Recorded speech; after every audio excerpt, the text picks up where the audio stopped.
Buying expensive properties.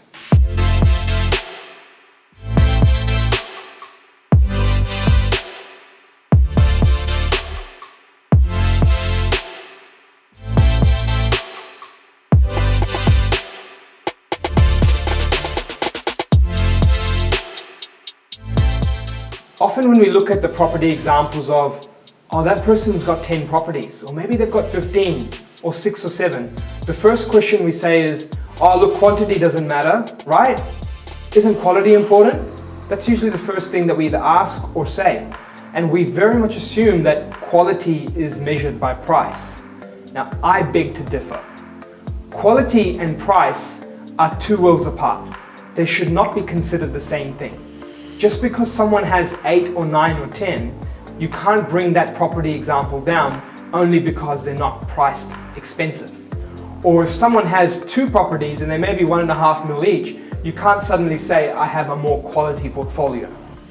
As investors, rate of return or return on investment is what's most important. Let's take Tasmania for example. In Tasmania, 2019 has brought on the first $1 million suburb in Hobart. Now just think of that for a moment. The fastest growing city in the country for many years now has been Hobart. And one of the top 3 performing cities in the country over the last 20 years and 25 years has been Hobart.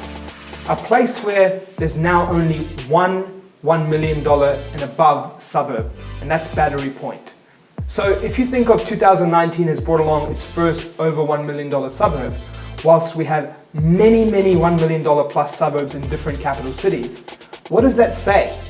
That tells me buying expensive does not always mean good, because if one of the top performing cities in the country has been fantastic for return on investment or the rate of return that you're getting on the money, then it shouldn't matter if you've got 30 properties or you've got 2, because you cannot compare and say that one's more quality than the other just by the end value.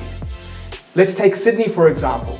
At the moment, some high value properties are dropping by close to 20, 30, and more than 30% in some parts of the country. So if you're thinking of that in these excessive over $1 million properties, yes, that's a lot of money. Now you might bring out the long-term trends and show the rises. That's great too. They can happen. As we all know, property has its ups and downs. But when you're considering investing, don't go in thinking, well, if I buy more, I get more. And if I buy more, it'll grow more. That's not always the case. And Tasmania, and Hobart in particular, is the perfect example.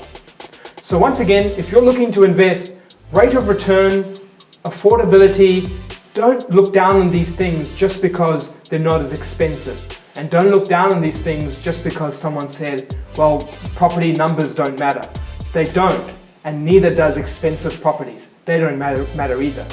So in terms of property investing, when you're looking at it, focus on the rate of return or the return on your investment. That's it from us here at InvestorKit, the experts in wealth creation, helping you take action.